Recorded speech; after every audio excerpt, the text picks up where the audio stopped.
Pred presaditvijo krvotvornih matičnih celic pridejo pacienti k nam na odvzem celic.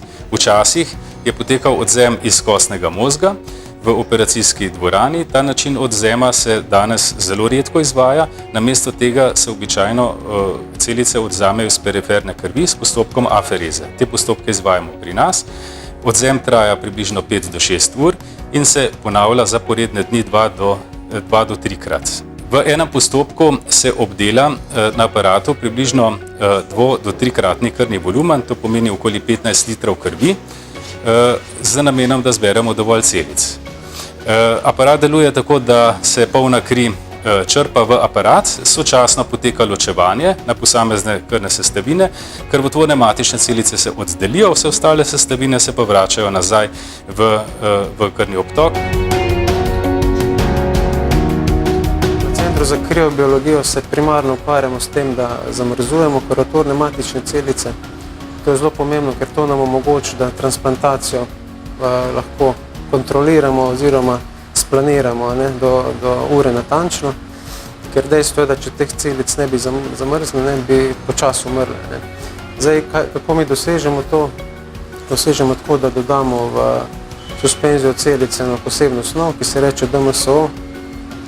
Ta potem prepoji vse celice in omogoči, v bistvu, da ne nastajajo kristali v celicah, ki bi jih uničili.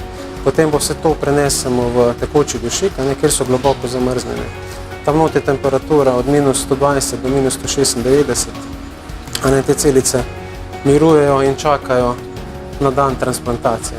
Podatki iz literature govorijo o tem, da lahko tudi 20 in več let stare krvotvorne matične celice odmrznemo in jih vrnemo bolniku in potem bo tak presadek lahko začel delati, kot če bi jih včeraj zbrali. Trenutno se nahajamo v Centru za razvoj naprednih zdravljenj. To je razvojni laboratorij oddelka za terapevtske storitve, ki danes že uspešno izdeluje nekoliko terapevtskih produktov, med katere sodi zunajtelesna fototerapija, potem proizvodnja mezenhimskih matičnih celic za zdravljenje imunsko pogojenih bolezni. V tem laboratoriju pa potem razvijamo tiste stvari, ki jih na oddelku določimo kot strategijo bodočega razvoja.